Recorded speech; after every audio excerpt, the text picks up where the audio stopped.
A group of people rushed into the supermarket to get food. The male employee reminded them to pay. However, the leader got angry and punched the male employee in the head. Then, the leader asked the male employee to open the drawer and give him all the money. In fear, the male employee could only follow orders. Suddenly, a girl who was shopping came to the counter. She took out an even amount of money and asked the male employee to return the change. Seeing that she was carrying a lot of money, the robbers had the intention of taking that money. However, with her sharp instincts, the girl realized that this group of people had bad intentions. Although she was aware of the danger, she remained calm and confident. She also calmly took the change from the robbers' pockets. One of the men in the group was surprised by her action. The leader was angry because he was humiliated. The leader pulled out a knife and threatened to stab the girl in the neck.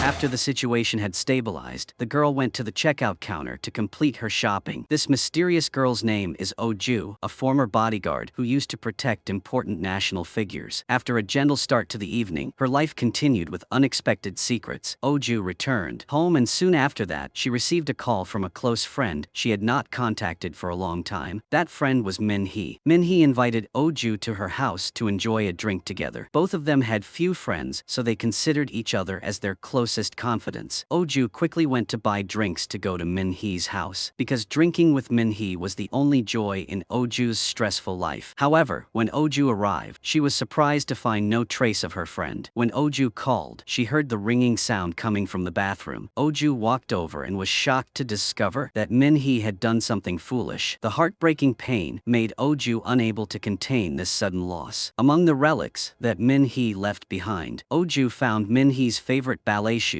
along with a piece of paper that seemed to be a message from Min-hee. The piece of paper clearly said, "Take revenge for yourself," and below it was a web link. Min-hee was not only a friend, but she was also a talented ballet dancer. Oju and Min-hee met at a bakery. At that time, Min-hee worked as a saleswoman at the bakery. That day, Oju came to buy a birthday cake for herself. Seeing Oju lonely on her birthday, Min-hee recognized the loneliness in Oju's eyes, so Min-hee gave Oju a cake and celebrated her birthday together. It was the first time Oju had received such sincere attention, so she felt a little shy. But Min-hee seemed very comfortable and chatted enthusiastically. Min-hee brought laughter and bright colors to Oju's life. Thanks to that, the relationship between the two became closer and closer. When Oju recalled the beautiful memories, she couldn't help but blame herself for not taking good care of her close friend recently. Oju thought that was what caused the tragedy. Min-hee fell into despair and had to choose to leave the world forever. The pain weighed heavily on her heart, so Oju decided to go back and enter the website address she found on the piece of paper. It was a famous sushi restaurant. This restaurant only accepted reservations. Oju tried to order a portion of food, but after waiting for a while, she didn't see a response from the other side. A long time later, she finally received a reply. It was indeed a high-class restaurant. Even the soy sauce had to be asked clearly. Oju answered her preferences correctly, but her answer did not seem to satisfy the restaurant. The other party immediately cut off the conversation, leaving Oju confused. Oju realized that the restaurant's question was clearly a special code. While Oju was still confused, Min-hee's phone suddenly rang. The person on the other end informed that Min-hee had to wait on the west side. Next to the bus was the phone number that Min-hee had saved. The man on the other end of the line was likely the one who had harmed Min-hee. The next evening, Oju went to the meeting place and observed from afar. She saw a long-haired man driving a luxury car, delivering food. But the recipients only took one item. The rest they threw in the trash. To learn more about the situation, Oju drove to a villa deep in the forest. The next morning, when the pervert left the villa, Oju decided to break in. First, she installed a listening device and started looking for clues. What Oju discovered shocked her. She found a cabinet full of the pervert's tools. In a drawer, countless USB drives were carefully labeled. This pervert kept detailed records of each of his prey. When Oju opened a USB drive labeled ballet, disgusting images appeared, causing Oju to collapse. Min-hee Minhee was abused without her knowing. It turned out that the pervert had used anesthesia to satisfy his sick interests. He then used these images to threaten Minhee. Even when she was performing, he always used threatening eyes to control her. This was the cause of Minhee's death. In the quiet of the night, Oh-ju secretly listened to the pervert's every move. Through that, she realized that he continued to pursue a new target. Oh-ju knew the location and time that he would appear. From there, she came up with a daring plan. Oh-ju wore Minhee's favorite outfit and appeared at the bar. When the pervert saw her, he immediately approached and started a conversation. Disgust invaded Oh-ju's mind when she heard the words from his mouth. She longed to tear out the mouth that was spewing those lies. But to achieve her goal, she had to pretend to be innocent. Very quickly, Oh-ju tricked the pervert. He took her to a luxurious Lamborghini and confidently said that he would take her to an interesting place she had never seen. Oh-ju pretended to be happy and accepted his invitation. The car stopped in front of a colorful hotel. He walked into the reception desk to ask and receive the room key. The two entered the room together, which was lavishly decorated with many unique patterns, creating a mesmerizing atmosphere. After enjoying a glass of wine, the pervert's true nature began to reveal itself. He gave Oh-ju a glass of wine mixed with sleeping pills. He thought she had fallen asleep, so he began to commit his perverted acts. He used torture tools and was satisfied with the moment he filmed and watched Oh-ju sleeping. He had no idea that he was the one who was harming himself.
After the pervert was lucky to escape death, he woke up and found himself surrounded by everyone in the organization. It turned out that this organization not only smuggled drugs, but also participated in prostitution. The pervert took advantage of his position to satisfy his sinful personal desires. When the boss of the organization found out, his anger immediately exploded. He asked the pervert to deal with the consequences within 3 days. After the conversation ended, the pervert went to his best friend Jun, a pharmacist working at the drug factory. The two decided to cooperate to destroy Oh-ju. The pervert promised to pay Jun 100 million won if the plan succeeded. Elsewhere, the girl who had just escaped from hell told her tragic story to Oh-ju. These girls who were deceived were all considered slaves. The illegal organization used dirty videos to mentally threaten the girls. They turned the poor girls into tools to make money for them. When Oh-ju heard this, she thought of her unfortunate friend. Her heart became even more indignant. In anger, Oh-ju decided to destroy this illegal organization. To realize this plan, Oh-ju went to the organization she used to work for. She wanted to receive support with weapons. After Oh-ju and the girl reached an agreement, they went together to a pre-arranged location. After a while, a truck slowly approached. An old man and woman got out of the car to meet them. After receiving the money, the old man opened the armory for Oh-ju to choose. However, when Oh-ju looked at the armory, she felt disappointed. Because the guns looked like toys and were too old, they were jammed or had no lubrication. This made Oh-ju feel cheated, but the old man advised her that there is no gun that cannot be shot, only people who do not know how to use guns. He then introduced Oh-ju to a few guns for her to choose from. He also emphasized that for him, all of them were excellent. The old woman advised Oh-ju to use another tool for hunting, and indeed, it suited her very well. After Oh-ju returned home, she took care of her weapons and prepared for the upcoming battle. Before leaving, she stopped by to buy some snacks, but when she got home, she found that the girl had disappeared.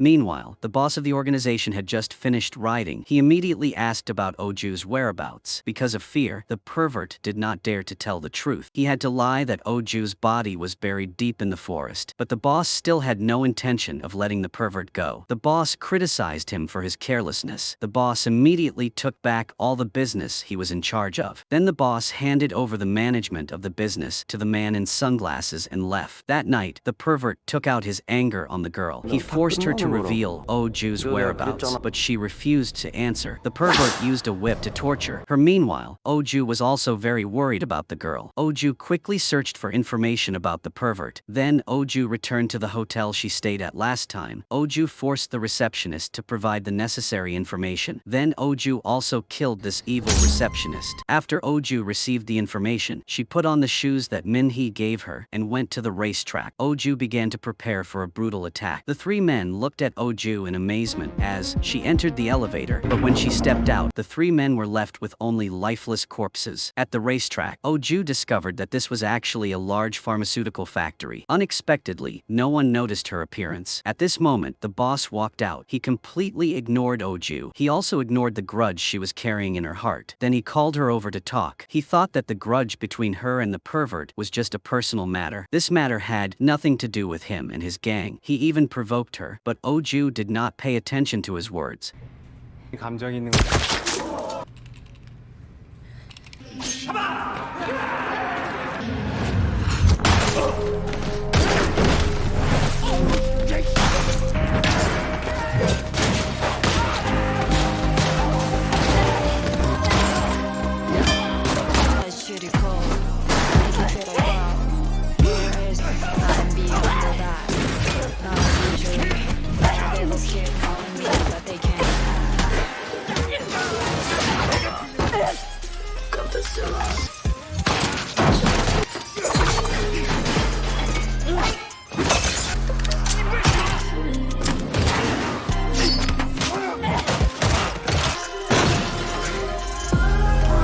At the same time, she captured a survivor to interrogate the pervert's whereabouts. However, he refused to cooperate.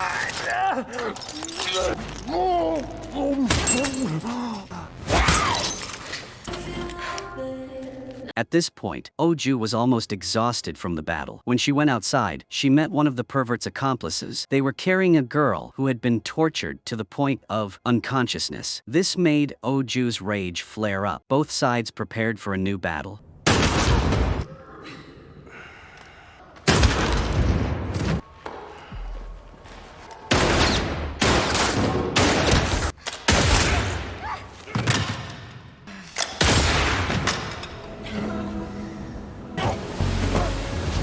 Letting him die right away was too easy for him. Oju wanted him to experience the feeling of being hunted. Seeing the weapon Oju pulled out of the car, he panicked and backed away. He kept begging her for his life. He justified that he did not know her and did not understand why she had to treat him like that. Oju just asked sarcastically if he really forgot she was the ballerina he had looked down on. Then Oju lit a big fire.